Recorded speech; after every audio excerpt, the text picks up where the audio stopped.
I'm Nicole Lappin, the only financial expert you don't need a dictionary to understand. It's time for some money rehab.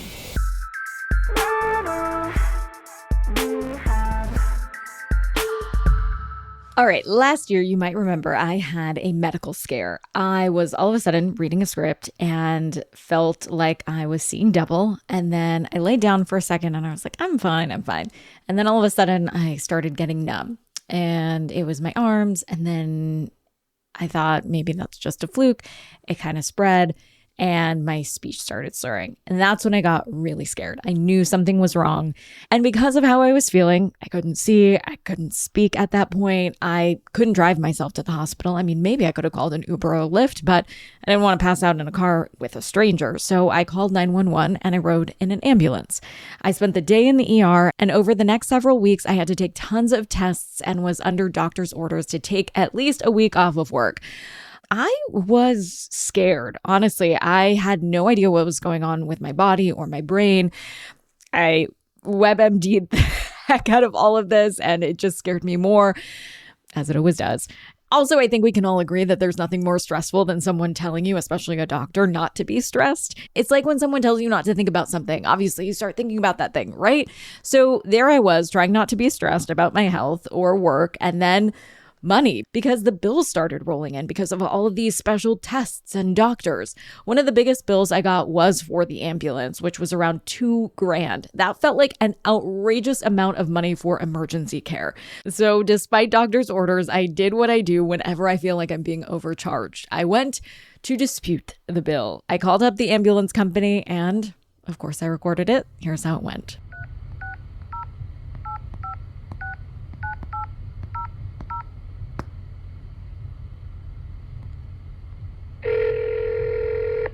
Thank you for calling EMS Services. May I have the account number you are calling about? Yes, certainly. How are you? I'm good, and you?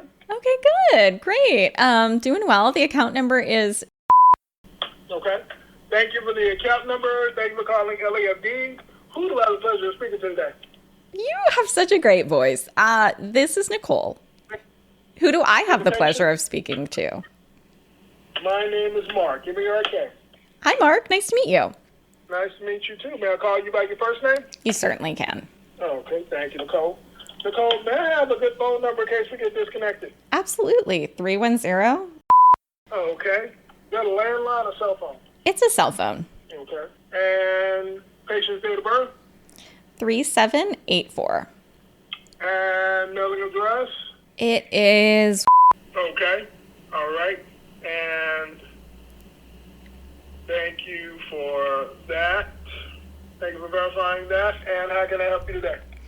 I received a bill for $2,000 for my ambulance service. Okay.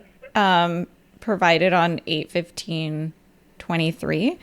Do you know if that's been submitted to insurance? Okay. Let me take a look here. Okay, the claim was filed to your insurance on October 19th of this year. We have to allow about 8 weeks for processing. So that should come back right before Christmas, by December 19th. Okay, so I don't owe anything right now? Right now, as far as owing, no, because we're processing with your insurance, and we'll know more around December 19th or after. Okay, so do you have any idea of how much they would cover? That I don't know. Your insurance can give you more insight into that. Normally they pay, I can tell you they pay 80%, but I really could, that's going to be about the best that we can do on our end. Okay. And I just want to make sure that this isn't being sent to collections, because that's what the notice says. Okay, on that. That's a little more bark than bite. They do that to make you do just what you did today. Give us a call. That's the first of 3, so you're going to get 2 more. Okay? May I make a suggestion for you, Nicole? Please do. Okay. Enjoy your Thanksgiving and check back with us before Christmas, and we'll let you know what's going on with the account. Okay. Okay, great. So the little bark notices that I'm getting, I guess, to use your terminology, that's just to scare me? Well, just to get you to call in. They do that with billing. Could the account go to collections? Yeah, but we just got the insurance. That's your first invoice, so no, you're not going to collections that fast. No. Okay. I mean, we just got through Halloween. Like, I don't want to keep getting scared, for no reason. Yeah, no. No, you're not going to keep getting scared. It takes 8 weeks, so we won't know anything until right before Christmas. Okay. Do you suggest that I call the insurance company?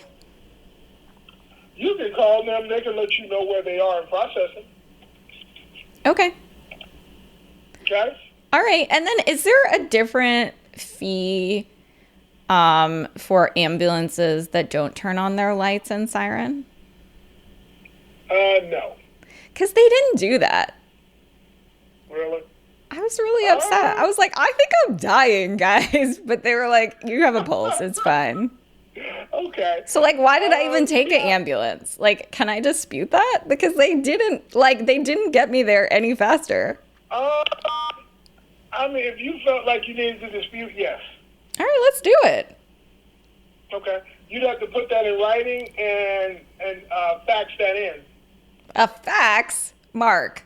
Yes, ma'am. Where the heck do you find a fax around here? If you're not, okay, well, they prefer us to tell fax first. I can give you an email where you can send it. Yeah, like, welcome to the 21st century.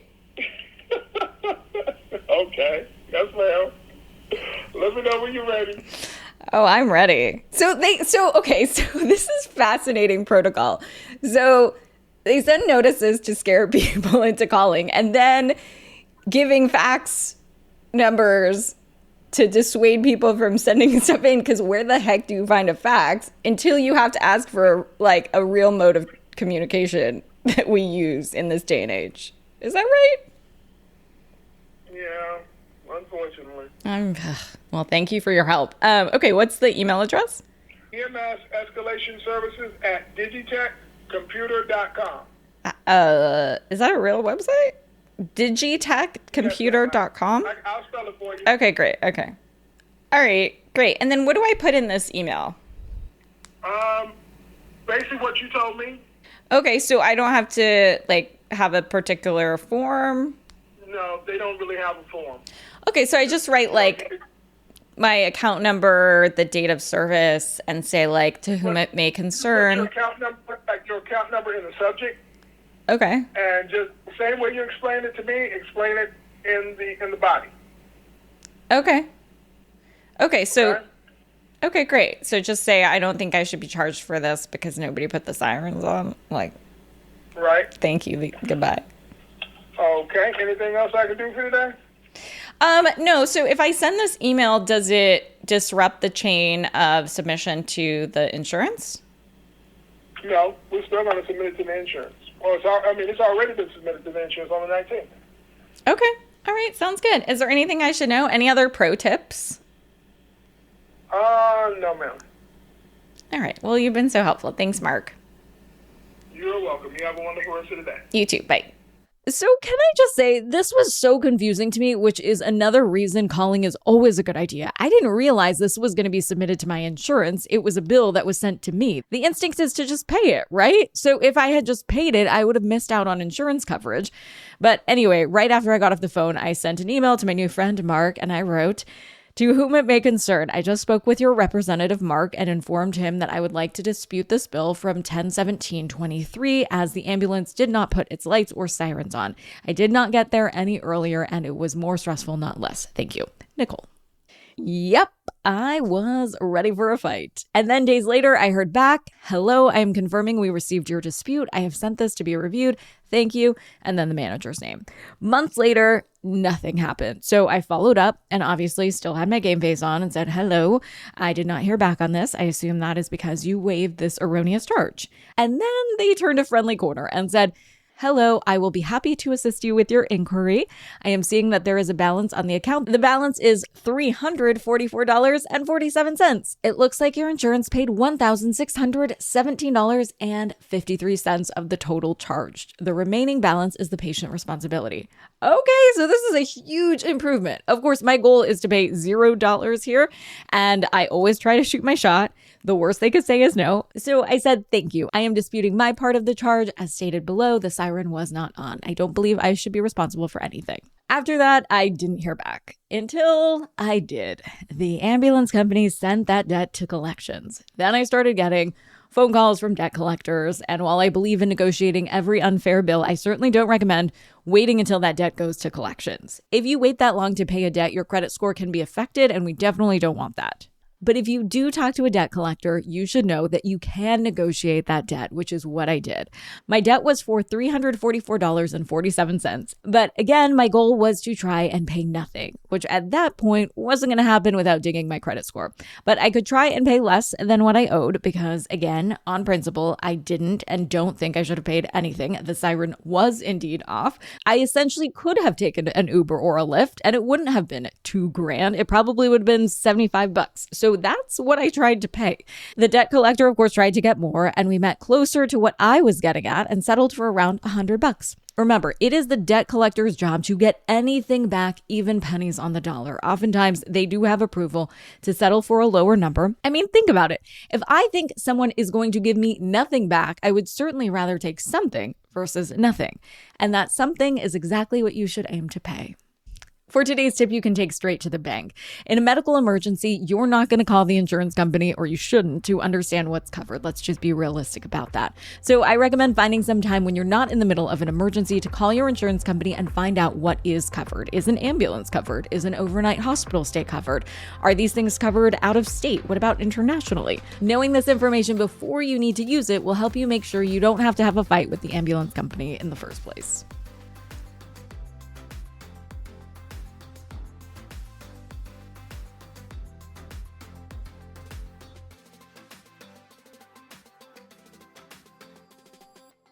Money Rehab is a production of Money News Network. I'm your host, Nicole Lappin. Money Rehab's executive producer is Morgan Lavoie. Our researcher is Emily Holmes. Do you need some money rehab? And let's be honest, we all do. So email us your money questions, moneyrehab@moneynewsnetwork.com, to potentially have your questions answered on the show or even have a one-on-one intervention with me. And follow us on Instagram @MoneyNews and TikTok @MoneyNewsNetwork for exclusive video content. And lastly, thank you. No, seriously, thank you. Thank you for listening and for investing in yourself, which is the most important investment you can make.